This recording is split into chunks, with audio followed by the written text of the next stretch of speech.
Hi, Jeff. Hi, listeners. Welcome. Hi, Melina. Hi, Jeff and Melina. Melina? Oh, God, what's going on? I'm your virtual voice avatar. Also, meet my friend Jeff. Hi, everyone. Thanks for having me. Melina, I didn't say that. I don't believe you. But some of us here weren't exactly invited. I get the feeling. Well, we're here now. I think we should start the show. Ready when you are. Hi, my name is Jeff Gustidis. And I'm Melina Ortworth. And this is from Know How to Wow. Hold up. Hold up a second.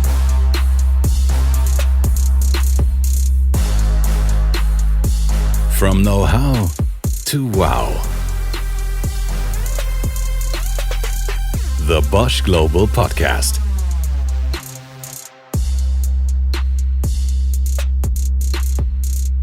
Jeff, would you mind and explain to our dear listeners what just happened? Yeah, that was a little conversation we had with a computer program imitating us. We had an online artificial intelligence service trained to synthesize both our voices. To be honest, I really have to admit, these sound avatars, they sound terrifyingly real. Still, I hope that we're not yet obsolete. Not yet, Melina.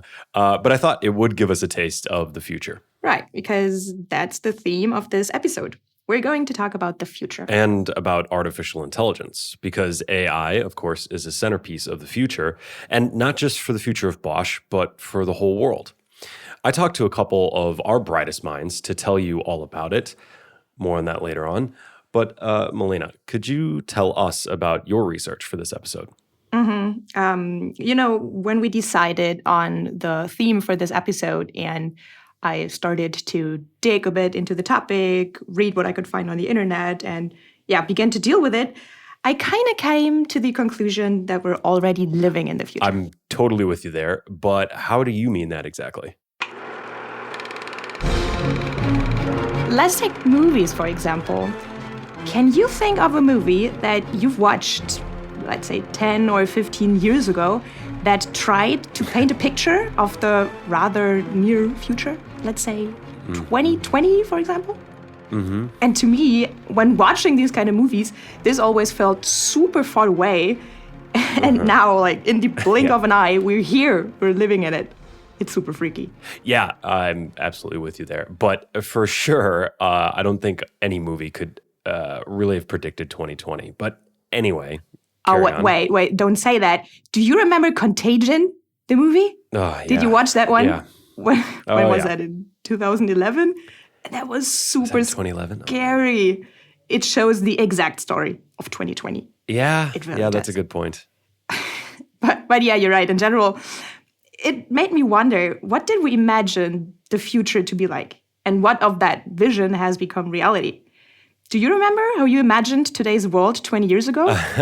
Well, 20 years ago, I was 14, and I might have been a little too wrapped up in my current 14-year-old world to worry too much about the future. Well, yeah, I mean, I was 10, 20 years ago and probably still waiting for my Hogwarts letter to arrive, so I was also super busy with that. But I remember that I thought, for example, and I think I already shared with you that I'm not the most passionate driver, right? Right. But I mean, I thought that autonomous driving would be a real thing sooner. Yeah. A real thing, meaning that I just get in a car and it would drive me around autonomously by 2020. I always find it very interesting, though, when science fiction inventions become reality. And so I talked to Sam Rogers. He made one of the biggest sci-fi dreams of all times a reality. Well, everyone was expecting hoverboards by now, weren't they? Oh, yes. Please tell me he built a legit hoverboard. I know, yeah. But it turns out it's very hard, especially in such a small form factor, to make something hover. Yeah. Otherwise, that would have been done by now, for sure. Sam has been fascinated by this since he was a kid. And it stayed with him. I loved all these kind of car films where they'd adorned the car with a load of, like spy gadgets and things like that. So I ended up watching a load of Knight Rider with Kit, the car that could, go into super pursuit mode or whatever other buzzwords they threw in there to make it sound cool.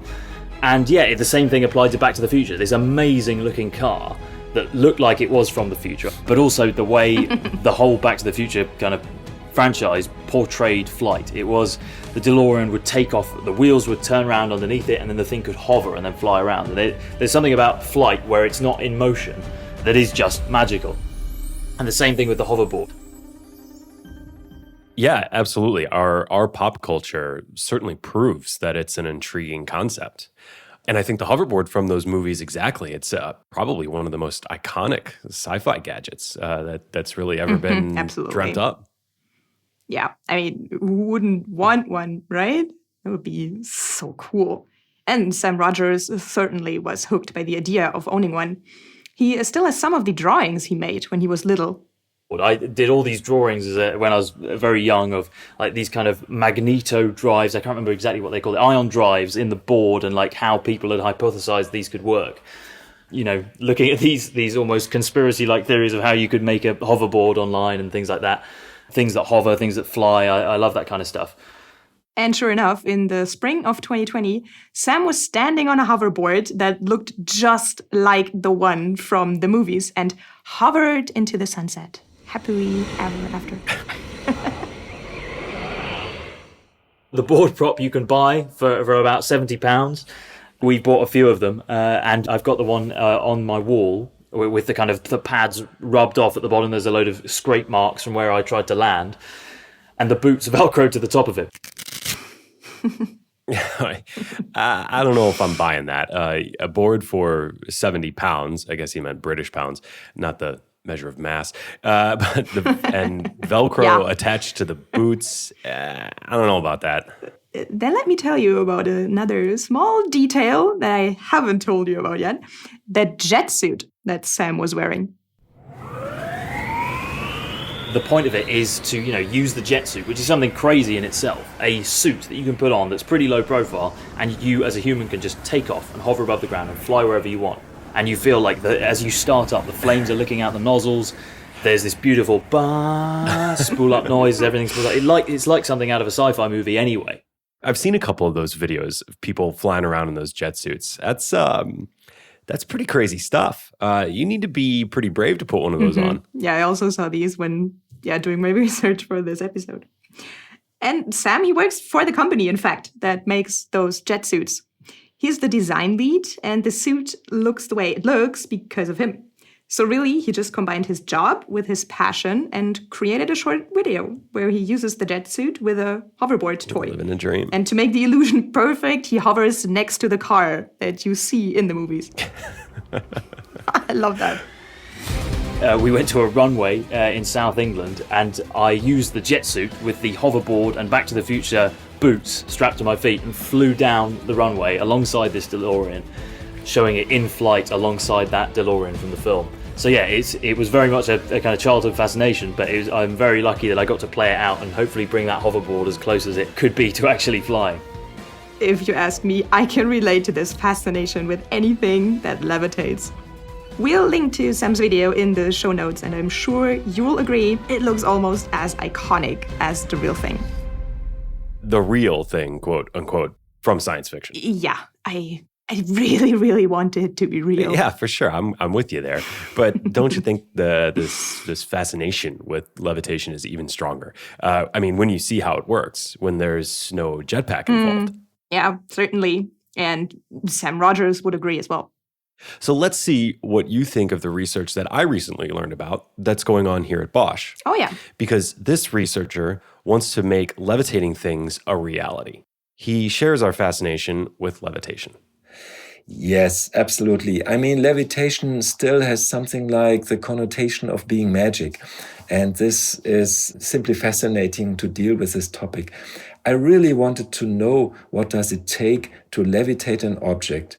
That's Joachim Frangen, a chief expert for production automation at Bosch Research. So imagine if you want to make something hover. How would you do it if you're not using a jetpack? Well, I mean, there's quite some examples for hovering decor, for example, I can think of. Do you know these hovering globes, for example? Or these plant pots? It looks pretty cool. And I think they use magnetism for these kind of things. Bingo. Ha! Magnets is what Joachim wanted to use as well. But if you have ever played with magnet on a kitchen desk, you know that it is not easy to bring a magnet into a levitation state. Mm-hmm. Yeah. Yeah, it's unstable. Right. They just move to the side when they're repelled by another magnet. Yeah, but Joachim's trying nevertheless, and not at his kitchen table, but in his basement. Let's have a look.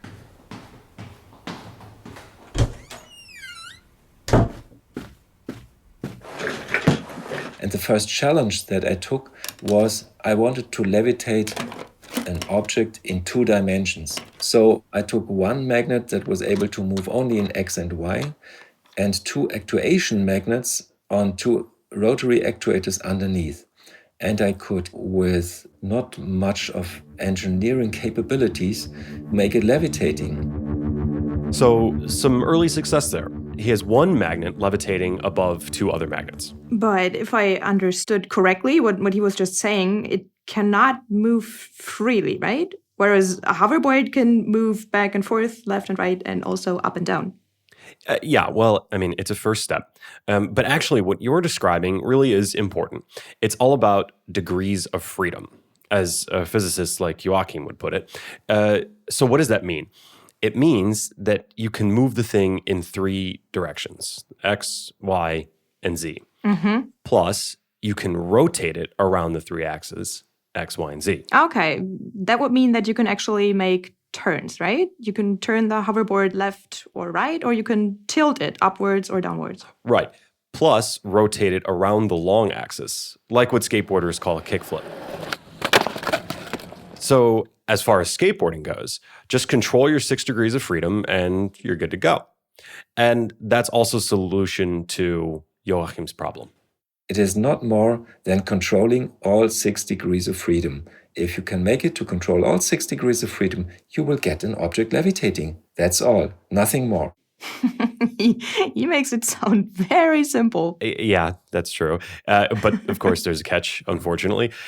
Joachim came across this theorem that the British mathematician Samuel Earnshaw proved in 1842. Samuel Earnshaw found out that it is not possible to create a stable arrangement of magnets to get an object stably levitating in 6 dimensions. It might be possible in 5 dimensions, but not in 6 dimensions. Okay, that's a bummer. So no magnetic levitation then? Well, maybe Earnshaw's theorem just doesn't apply in Joachim's basement. Yeah, I don't think so. Well, he thinks he can work around it. Oh, really? And he's built a computer model that shows it works. Oh. It took me about half a year to do all this in simulations. And when I found that it works in simulation, I talked to my colleagues and showed my results. And they said, nice, but I don't believe it. You must show that it really works. And then I went into my cellar and I built a machine that showed that it really works. I built a demonstrator that could levitate in 6 degrees of freedom. Wait, what? No way. Very way. Okay. So one way I could imagine this would work is electromagnets? Because with electromagnets, you can change the current and make the magnetic field stronger or weaker. Is that what he did? Well, that was the first approach that Joachim and his team took. They researched this together with the university.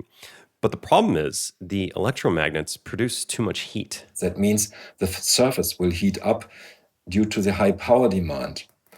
And when I looked at these technical issues with my physicist eyes, I felt challenged to develop a better solution.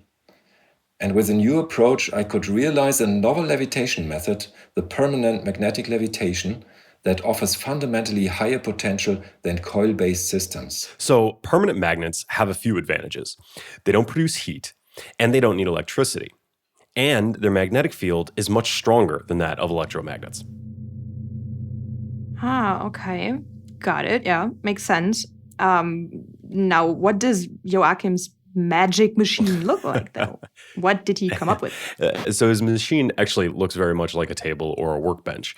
And then on top of it, you have this hovering platform. Yeah, basically, we have this carrier. This has a size of, let's say, 15 by 15 centimeters. And this is moving over a so-called stator. The stator is a device that is stationary and generates a levitation magnetic field. And the carrier has permanent magnets underneath and is levitating in the magnetic field of the stator. I've only seen a video of it, but it is really fascinating. Yeah, sounds fancy. The carrier, or sometimes Joachim calls it the mover, it hovers about 2 centimeters above the stator. And it's absolutely stable. It doesn't vibrate or anything. It doesn't make a sound. And then it can, like magic, swiftly move around the surface of the stator, can rotate and tilt. In 6 degrees of freedom. Exactly. Okay, that's impressive.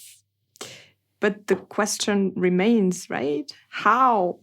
Yeah, underneath the surface of the stator, we have an array of permanent magnets, and they are actuated. They can turn around their rotation axis that is perpendicular to the surface.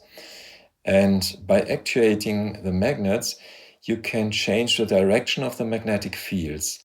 So by superposition of the fields of these lots of individual magnets, you get a total levitation field that, if it is controlled in the correct way, makes the carrier levitating.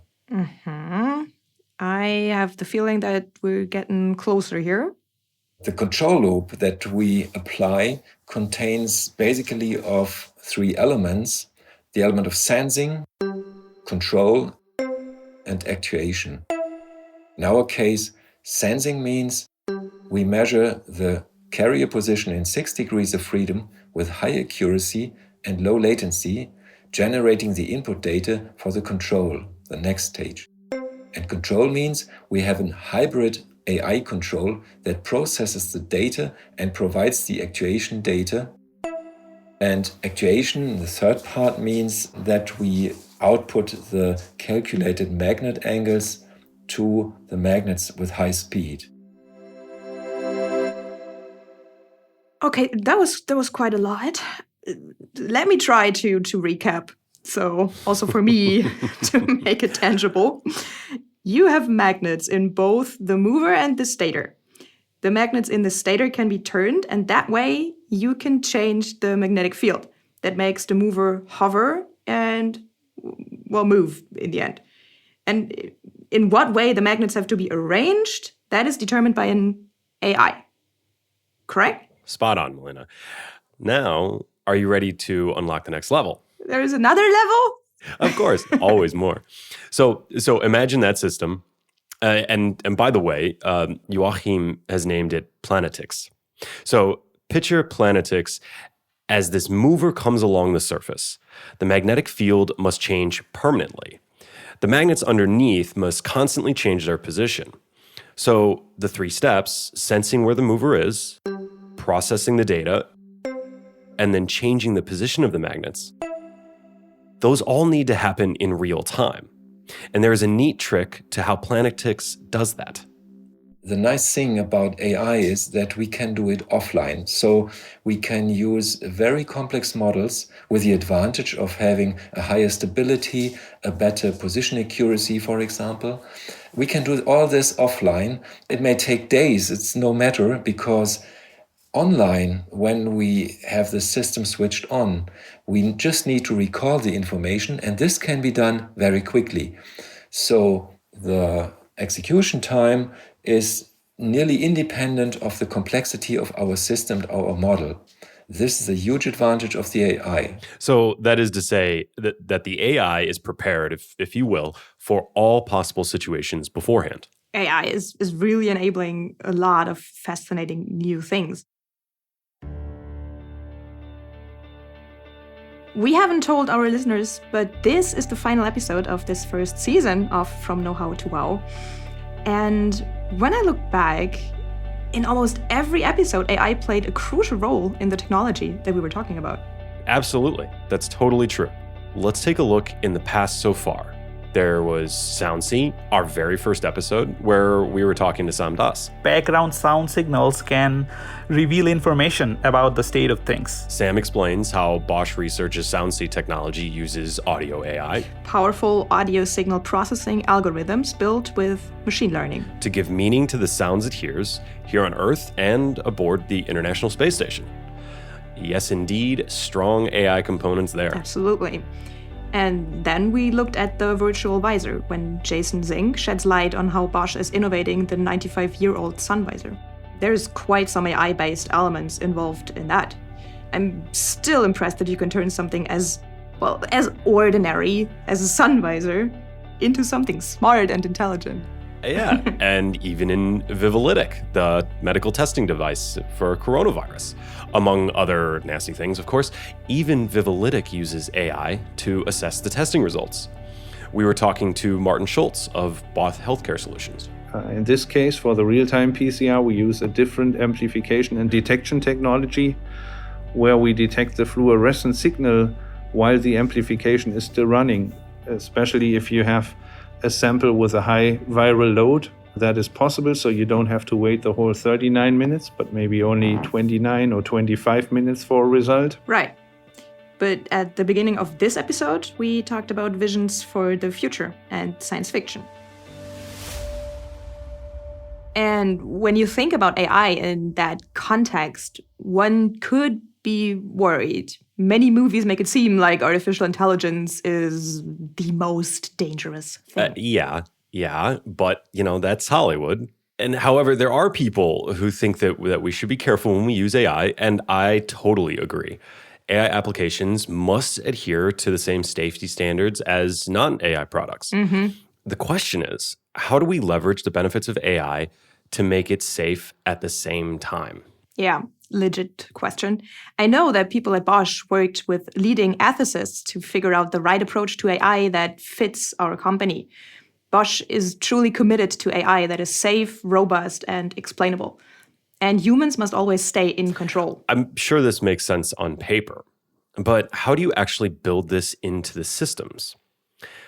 I talked to another expert to find out more. The way you start to achieve this degree of safety and reliability is through hybrid modeling. This is our colleague, Zico Coulter. I'm Zico Coulter. I am the chief scientist of AI research at the Bosch Center for AI. And in addition, I'm also a faculty member at Carnegie Mellon University. And in both these two settings, I do research in machine learning, optimization, and in hybrid AI systems. Hybrid AI systems, that seems to be a thing. Joachim also already mentioned that. Well, what is it though? Well, machine learning systems, right? They process enormous amounts of data and then build a model solely based on that data. So face recognition AI could look at thousands of faces and create a model of what a face looks like. Let's say that this is a 100% AI model. On the other hand, you have 100% physical models. Mm-hmm. So a physical model means like Newton's laws, for example? Let's say if you wanted to describe how an apple falls from a tree? Yes, basically. Physical models are what we've had before AI. Models that describe the world through relatively simple formulas. We went to the moon from physical models, right? We'd never done it before, but we made predictions based upon mathematical models, and we got to the moon and back. The problem, of course, is that in the real world, there's more than just the physics of the world, right? There's human behavior, there's patterns, there's unpredictable elements that are sometimes harder than going to the moon. And so that's where you also need elements of AI to understand those patterns, to find correlations in those patterns. But you don't want to throw away the aspects of physical modeling that got us to the moon.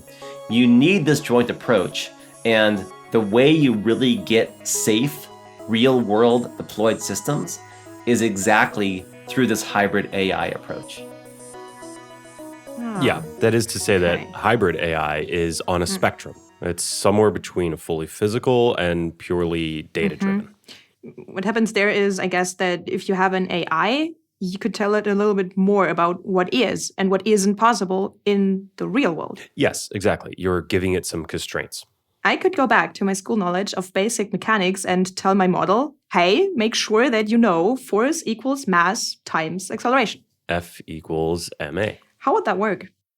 I mean, I think that's a good example. So let's say that you wanted to predict a evolution of particles in some system, right? That in theory should be approximated exactly with F equals ma. But in practice, the Fs, they aren't quite known, right? You have some notion of the forces that are involved, and maybe you sort of see all the controls, so therefore you know what the forces should be. But if you were to simulate the system based purely upon first principles, it would diverge from what you actually see in the real world. But one thing you can do is use a machine learning model to kind of learn, say, the deltas on F based upon some function of the state. And then you simulate your system still with F equals ma, so it's still a physical model, but there are components of some of that, the forces, say, that are actually fit to data and learned from data. Okay, that's interesting. So coming from a sort of idealized physical model, the AI allows for some wiggle room and makes the model more realistic. Yeah, exactly. And that way you get a much more accurate model and therefore better predictions. Or as I said earlier, it helps Bosch achieve our goal of safe and reliable AI. You also said that our AI should be explainable. So from what I understand, many AI models are kind of black boxes. They work, but you don't really know what's going on inside. Yeah, and that's a problem when you need to really trust that the system will not fail. So we want transparency or explainability. And yes, hybrid AI helps with that too, at least somewhat. I don't want to harp on this point too much because I think explainability in AI is actually a huge topic that has a lot of different facets to it. And it's not just as easy to solve as just saying, oh, plug in a hybrid model and then that will solve explainability. But what is the case is the more you can tie your system to principles and simple laws that engineers and people understand, the easier it will be to not only in a vague sense understand that system, but also just practically debug that system and make that system work better from an engineering standpoint. The more you build in things you understand, the easier that whole process becomes. And Zico says that this is actually quite an issue in the world of AI. When you have a machine learning system that doesn't perform as well as you'd like, how do you fix it? The internal mechanics can get so complicated as to often become what, as Melina just said, folks call a black box. You can't in detail see or understand what's happening inside. Makes total sense to me. I'm just not sure right now. Talking about this technology, are we in the future or in the present? You sound like you're talking from the future. So do you. So, this hybrid AI. That's something that is a research topic, right? Something that we'll use in practice at some point in the future. Yes and no. Let's look at that future first. As Bosch, we go into it with roundabout 130 years of engineering knowledge that will be combined with AI in a hybrid approach. The sum total of engineering knowledge and understanding at Bosch is really almost unrivaled, right? It's an amazing wealth of knowledge we have. We've collected over, as you say, more than 100 years of engineering. And to throw that all away and trust in AI would be foolish for all the reasons I've already discussed. And so the challenge of AI for a company like Bosch is exactly in this question of how do we leverage the engineering knowledge that we have and the experience that we have in a huge number of domains with these new innovations in AI systems. This is going to be the fundamental challenge for deploying AI within a company like Bosch, and it is going to be a problem that we have to address if we're going to successfully build AI into the majority of our products, which is the goal going forward for Bosch. I think the lesson here is we want to combine the best of both worlds. And only if we've balanced the interaction between people and AI will the full potential of AI be truly realized. Actually, there are already machines that are using this hybrid AI approach. And one of them we talked about earlier. And control means we have a hybrid AI control. Right, Planetix. It's actually a hybrid AI that makes Planetix move or hover and smoothly move around. Although Planetix is also somewhat future technology, a demonstrator exists, and now the team is looking for real-world implementations. Where could it be used? Production environments are a great example. Think of food and pharmaceuticals that must be clean and aseptic. By levitating them during production, the contamination is reduced. And this applies also to high-throughput laboratories, like, for instance, for corona testing. Yeah. Ah, that's fantastic. And another use case would be clean rooms of the highest classes. Robots are an issue there because of abrasion and the resulting particulates. But Planetix works frictionlessly, hence no abrasion and no dust. And when you think about Industry 4.0, where everything is about flexible production, Planetix is a much more versatile and adaptable than a traditional conveyor belt. That sounds great. But I'm a little bit disappointed. I am. I was hoping that Joachim would use the technology to build hoverboards. Well, you might be lucky one day. The skater, instead of looking at a table, or looking like a table rather, could be a half pipe. And the mover, well, that could be your board. It's possible, right?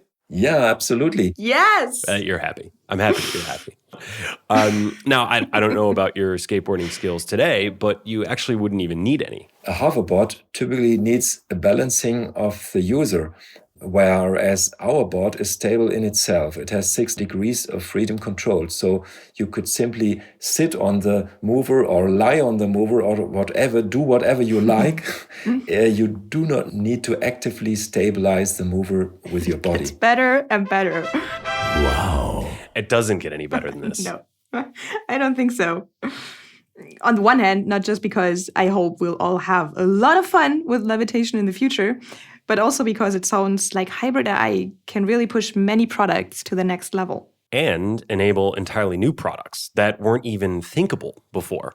So yeah, I'm excited for that too. We also asked you, our dear listeners, to write us an email to contact, yes, it's with a German K, at bosch.de, if you have any ideas or even questions. And remember the Bosch motto? Invented for life? Invented for life. Yeah. That already implies that our AI must be human-friendly, right? At scale and safe. And I think we heard here today that our engineers absolutely subscribe to that as well, and they make it happen. And that's not only a wrap on this episode, but also on our first season. We're happy to announce that this podcast will be continued next year. And we're going to be providing you with content regularly in 2021. There will be one new show each month, so stay tuned. What's left to say? Well, the most important thing, in fact, a huge thanks goes out to everyone who helped us make this podcast happen so far. From a technical perspective, coaching, consulting perspective, content-wise, our wonderful interview partners, a lot of people without whom this would not have been possible. So many people. Test. Hello. Hi, everyone. Hi. Hi. Hey, this is Brooke. I'm coming to you from down under Australia. Hi, this is Elisa from Michigan. This is Natalie from Germany. Hello, my name is Jessica Dahl from the US. My name is Marília Oliveira. I'm from Brazil. My name is Moritz Meierle. I come from Germany. Hi, I'm Kate and I'm in the UK. This is Diana. I live in Colombia. I make from know-how to wow. From know-how to wow. I make. And I make. My name is Johanna and I make from know-how to wow. Hi everybody, I'm Patrick Scherer from Bosch Communications. I am the executive producer of this podcast. And big kudos from my side go out to Achtung Broadcast for producing this show, making it a real audio experience. Hi, I'm Felicia. My name is Silvan Oschmann. Hi, my name is Stephanie Lachnit. Hi, my name is Thomas Reintjes. And of course to all the Boschies you just heard about. These guys, they work together on that podcast from all over the world and they do this voluntarily. It really, really comes from the heart. And I think that's what sets From Know-How to Wow apart. This podcast made me very curious because I learned so much about our own company. What my colleagues are working on is really so worth listening. Enjoyable hosts, fascinating products. It's technical, it's also very relatable and fun and different than anything that's out there right now. So enjoy. 100% you'll come away being like, wow, I never knew that. So just be curious, listen in, and maybe it will inspire you. Our team also includes your hosts are Jeff Gustitis and Melina Ortwald. Thank you, Jeff. It was a pleasure and so much fun. Pleasure's all mine, Melina. From know-how to wow. The Bosch Global Podcast.